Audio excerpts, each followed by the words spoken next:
We've already unboxed this phone. Now it's time to unbox this one. Hi, I'm Michael Josh, and you're watching Gadget Match. You may recall, I think it was about a month ago when we unboxed Vivo's first borderless smartphone. This phone is that phone's little brother or sister. In this video, we'll find out what's inside the box and also compare it to the Plus model. This is our Vivo V7 unboxing and hands-on.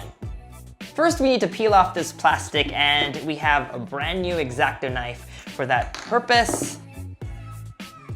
Are you ready? Wait, I think there's a seal. Yep, there's a seal.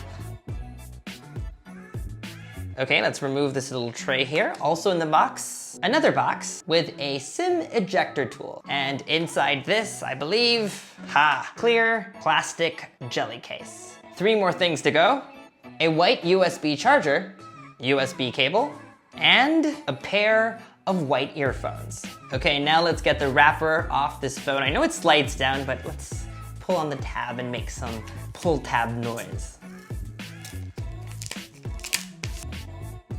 Okay, let's dive into some initial impressions. I like the overall build of the phone. It has a nice metallic-like finish to it, although I believe it's actually hard plastic. There are 2 antenna bands in silver that dart across the top and bottom back portions of the phone. It has a single 16 megapixel main camera on the back. The fingerprint sensor is also in the back with that same silver accent around it. Button and port placements are like this: volume rocker and power button on the right, a triple card slot on the left for 2 nano SIMs and a micro SD card. And on the bottom of the phone, a headphone jack, microphone, micro USB port, and speaker grills. I know I say this over and over, but I would really love to see budget and mid-range phones start shipping with USB Type-C ports instead of micro USB, similar to the Xiaomi Mi A1. Roll spec sheet.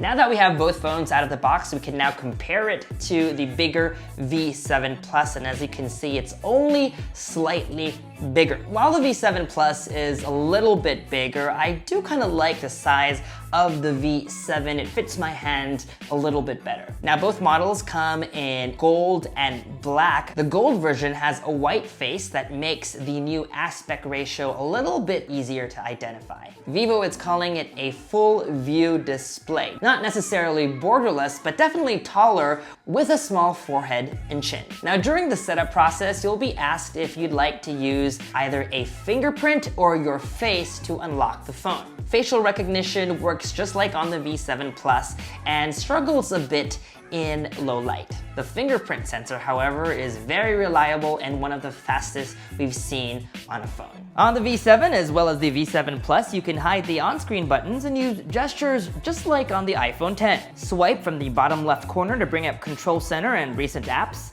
Swipe from the bottom center to go home, and swipe from the lower right corner to go back.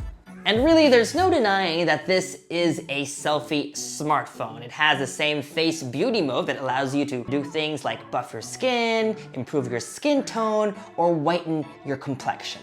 We let the folks at Gadget Match play around with this phone, and here are some of the selfies they took.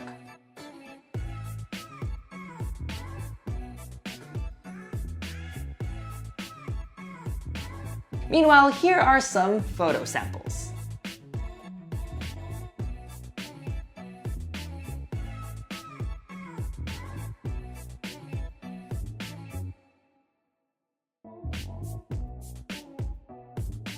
And some comparison shots with the V7 Plus.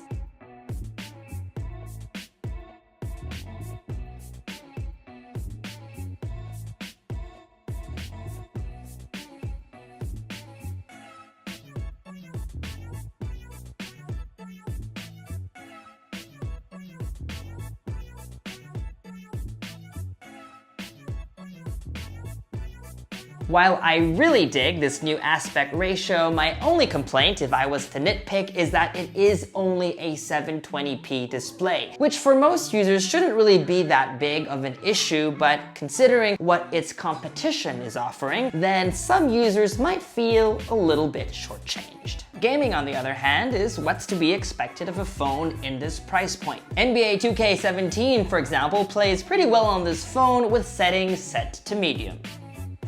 So, should you get the Vivo V7 or the V7 Plus? At the end of the day, these two are really good selfie smartphones, and I do like the addition of this near borderless display. It's also worth pointing out that the Vivo V7 is slightly cheaper than the V7 Plus, so if you're on a budget, it makes more sense to go with this model. And that was our Vivo V7 unboxing and hands-on. For more videos like this one, make sure to subscribe to our YouTube channel, like our Facebook page, follow Gadget Match on social media, and make GadgetMatch.com your daily habit. Until the next video, I'm Michael Josh. Thanks for dropping by.